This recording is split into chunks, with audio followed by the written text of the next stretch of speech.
রিভারমুর নামক বিচিত্র গ্রামে মহান আজুর হ্রদের নীল জলের ধারে জাইরো নামে এক বয়স্ক জেলে বাস করতেন। তিনি তার নম্র প্রকৃতি এবং তার নৈপুণ্যের প্রতি অদম্য উৎসর্গের জন্য বহুদূরে পরিচিত ছিলেন।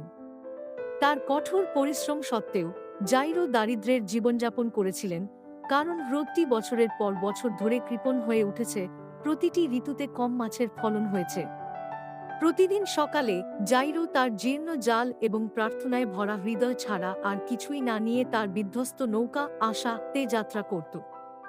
গ্রামবাসীরা প্রায়শই তাকে করুণা করত, তাকে খাবার এবং বস্ত্রের প্রস্তাব দিত, কিন্তু জাইরো সবসময় প্রত্যাখ্যান করত, জোর দিয়েছিল যে সে নিজেকে রক্ষা করতে পারে। তিনি বৃদ্ধ জেলেদের প্রবাদে বিশ্বাস করতেন যে লেকটি প্রদান করবে, এমনকি ইদানিং এটি কম বদান্য মনে হলেও। একদিন ঝিকিমিকি জলে তার জাল ফেলার সময় তিনি একটি অস্বাভাবিক টান অনুভব করলেন। তিনি যে কোন মাছ ধরেছিলেন তার চেয়ে এটি ভারী ছিল। কাঁপতে কাঁপতে সে জাল টেনে আনল, একটা প্রাচীন অলংকৃত বক্ষ প্রকাশ করল।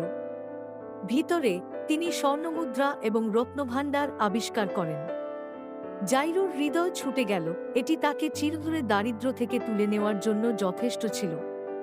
যাই হোক, তিনি গুপ্তধনের দিকে তাকিয়ে থাকতে থাকতে লেকের গার্ডিয়ান স্পিরিটের কিংবদন্তির কথা মনে পড়ে গেলেন।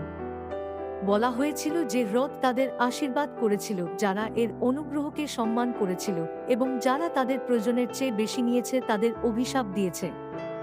জাইরো ইতস্তত করলেন। সম্পদ তার জীবন পরিবর্তন করতে পারে, কিন্তু কি মূল্য?